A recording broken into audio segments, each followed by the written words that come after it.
En alteración del equilibrio ácido-base, ¿qué hay que recordar para el examen? Hay que recordar que estamos ante cuadros ácidos y cuadros alcalinos. ¿Ok? El pH normal del cuerpo, ¿cuánto es? De 7.35 a 7.45. Cuando esto está más abajo es ácido, cuando esto está más arriba es alcalino. ¿No es cierto? Muy bien. Acá tenemos el metabólico, ¿no? Acidosis respiratoria, acidosis metabólica, básicamente riñón, alcalosis metabólica, el riñoncito, y tenemos la acidosis respiratoria, que básicamente es en pulmón, y la alcalosis respiratoria también en pulmón. ¿Qué hay que recordar? A ver, el primero que tienes que recordar, y así tienes que estudiar tú, es que, doctor, ¿cuál es el más importante de los cuatro? El más importante de los cuatro es el que te mata, la acidosis metabólica. Entonces, este de acá es el más frecuente, el que te van a preguntar más en preguntas y todo. Y como es el más importante, este tipo tiene apellido. Su apellido es anion gap. O sea, de los cuatro, el que va a ir con la palabra anion gap es una acidosis metabólica. ¿Ya? Es importante. Ahora, la alcalosis metabólica es el segundo más preguntado, ¿sí?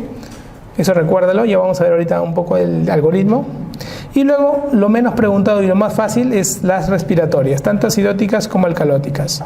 A ver, hay que recordar la acidótica primero. Acá vamos a ver que hay un aumento del CO2.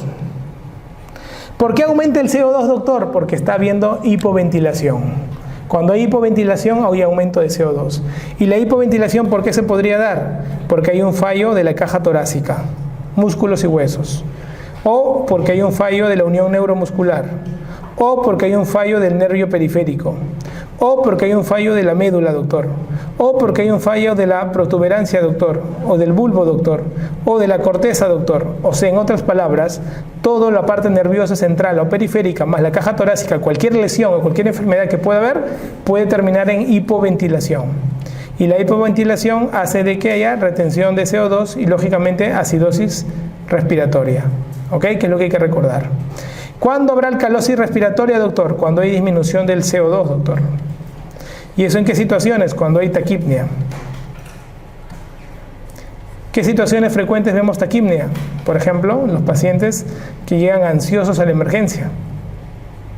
Viene típico caso, ¿no? Paciente mujer llorando a la emergencia, ha terminado una relación amorosa. ¿Y qué te dice? ¿Qué le dice al médico? ¿Qué le dice a ustedes, que son los internos? Doctor, se me está paralizando la mitad de la cara, doctor. Comienza a gritar.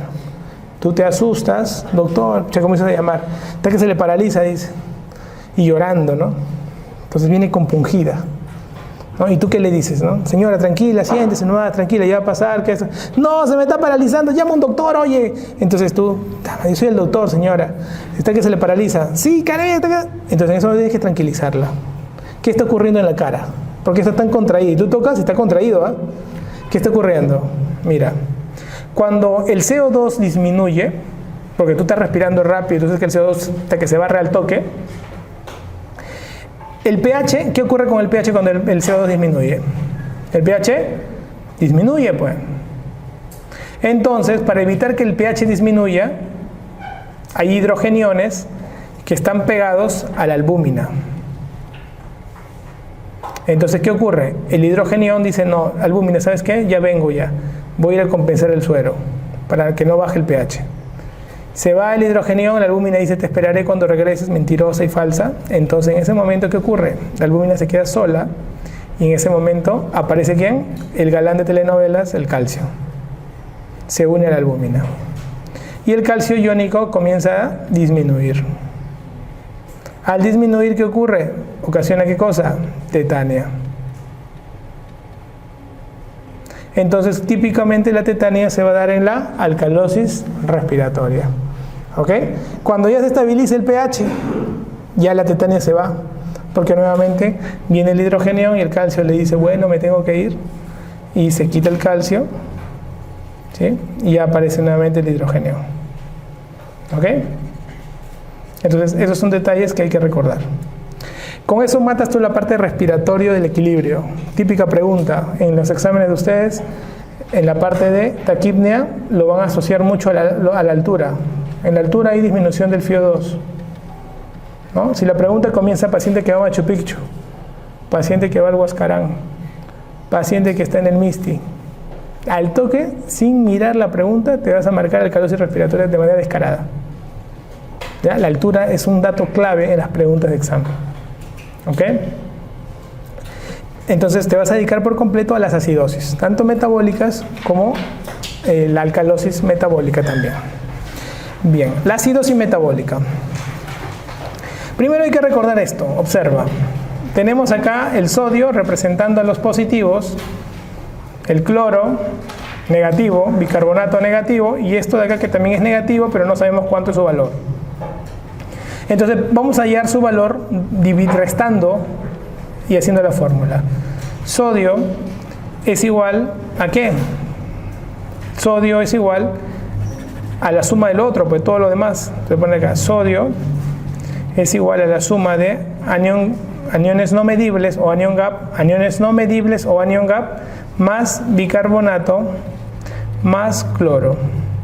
Dejamos solito aniones no medibles, el sodio menos, pasa toda la mancha, bicarbonato más cloro, y queda como anion gap. ¿Ok? Entonces esta es la fórmula del anion gap. ¿Ok? Entonces el cloro más o menos, el sodio es 140, el cloro ¿cuánto es? 105. El bicarbonato ¿cuánto es? 24. 105 más 24, 129. ¿Cuánto será el anion gap para que llegue a 40? 11, ¿no? Muy bien. El anion gap normalmente sus valores van de 10 a 12. Por eso que está en rango de normalidad. ¿Ok? Muy bien. ¿Qué ocurre cuando el anion gap sufre cambios? Puede ocurrir, en primer lugar, dos situaciones. Que el bicarbonato, para que haya una acidosis metabólica, hay una condición sine qua non. Es que el bicarbonato disminuya. O sea, para una acidosis metabólica la condición es que el bicarbonato debe disminuir, ¿sí? Y puede disminuir por dos situaciones. La primera situación es que aumente el anion gap y ocupe el espacio del bicarbonato. Entonces uno será acidosis metabólica, anion gap elevado. Y la otra situación ¿cuál es?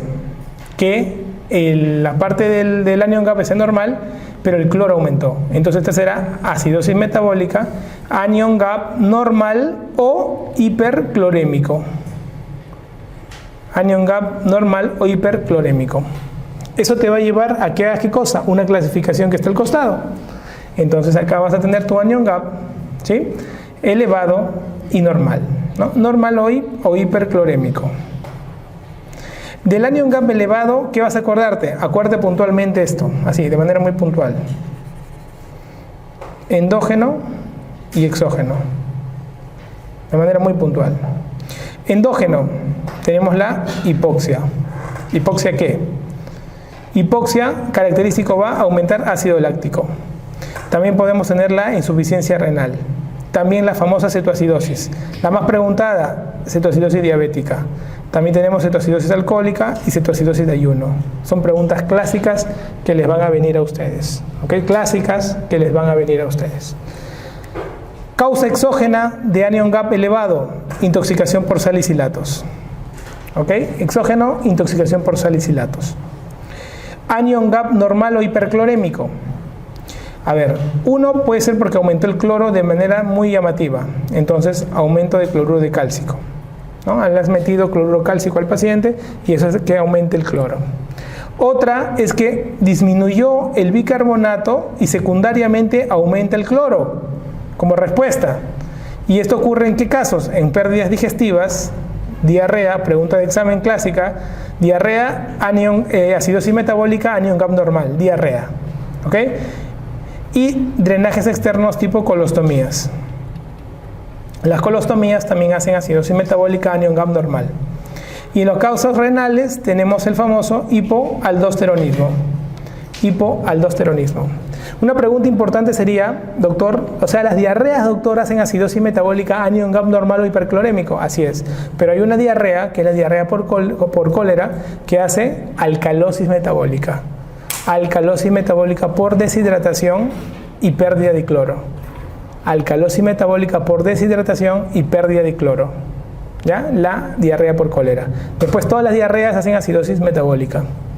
Entonces eso quiero que recuerdes Acuérdate cuáles son los que más preguntan, porque vamos a caer ahí. Doctor, en la acidosis metabólica entonces el bicarbonato disminuye. Sí. ¿Y cuál es el tratamiento? Mira, solamente si el bicarbonato en sangre es menor de 15 se da bicarbonato en ampolla. Si no, si está más elevado de eso, tranquilo, todavía no te emociones, déjalo. Pero cuando es menos de 15 ya tenemos que dar soporte externo. ¿Ok? Cuando es menos de 15 ya tenemos que dar soporte externo. Entonces, este esquema, por favor, bien aprendido, porque la acidosis metabólica es lo que más nos van a preguntar. Y usted lo tiene que tener bien clarito en su cabeza. ¿Ok? ¿Cómo manejas las alcalosis metabólicas? Las alcalosis metabólicas la vas a manejar de la siguiente manera. El paciente, típicamente de una alcalosis, ¿qué es lo que ocurre? El paciente cuando está en una alcalosis, tú tienes que trabajar con preguntas. ¿Ok? Con preguntas. Y las preguntas que tú vas a hacer son las siguientes. Número 1, pregunta 1. ¿Existe insuficiencia renal? ¿Existe insuficiencia renal? ¿Por qué preguntaría una alcalosis metabólica si existe insuficiencia renal? Porque los pacientes con insuficiencia renal tienden a tener ingesta de bicarbonato. Ingesta de bicarbonato. Por ejemplo, tiene insuficiencia renal crónica, puede tener un estadio 4, pero el pata no se dializa, pero le dan ya sus tabletas de bicarbonato en consultorio. Entonces la primera pregunta siempre hay que hacer, ¿usted consume bicarbonato, sí o no? ¿Ok? Él te va a decir que no. Si te dice que no, hay que preguntar, ¿existe hipovolemia en el paciente? Si la respuesta es sí, te vas de frente, y si fuera así el caso, tenemos 3 situaciones: vómitos, uso de sonda nasogástrica y uso actual de diuréticos. Vómitos, uso de sonda nasogástrica y uso actual de diuréticos. 3 condiciones. Cuando tú usas sonda nasogástrica, la sonda está colocada al estómago y los ácidos se pierden, porque el ácido clorhídrico se pierde con facilidad. Los vómitos mismos pierden ácido clorhídrico. ¿Y qué estado te dan? Alcalosis metabólica. ¿Qué más? Hipocalémica y hipoclorémica. ¿Sí? Entonces, eso acuérdate. Todas las enfermedades con vómitos te van a preguntar. Todas, hiperemesis gravídica, enfermedad hipertrófica obstructiva del píloro en los niñitos. Entonces, toda esa estenosis es importante que recuerdes. Todo lo que vomites, ¿ok? Todo lo que vomites te va a dar alcalosis metabólica hipoclorémica con hipocalemia. Porque acuérdate que al ser alcalosis va con hipocalemia. ¿Ya? Son detalles, tips que tienes que aprender a reconocer. Y los usos de diuréticos también, ¿te acuerdas que te dije? Que hacían alcalosis metabólica. Entonces ahí está metido. Si en caso te dice que no hay hipovolemia, mira, con el caso tuyo, con el ENAN, el 99% con la pregunta 2 ya está resuelto tu examen. Pero para el residentado ya entras a este rubro, cuando te dicen que no hay hipovolemia, que es la pregunta 3, que tú tienes que analizar, ¿no? ¿Cómo está la renina y aldosterona? Y ahí vas a encontrar 2 cosas: el hiperaldosteronismo primario y el síndrome de Cushing. El hiperaldosteronismo primario y el síndrome de Cushing también van con alcalosis metabólica, que son los más frecuentes que uno va a ver. ¿Ok? Entonces, alcalosis metabólica, muchachos, hay que dominar, hay que saber que esto es de acuerdo a cada lesión, una pregunta, y según eso vamos a orientar la causa y la etiología. ¿Ya? Muy importante.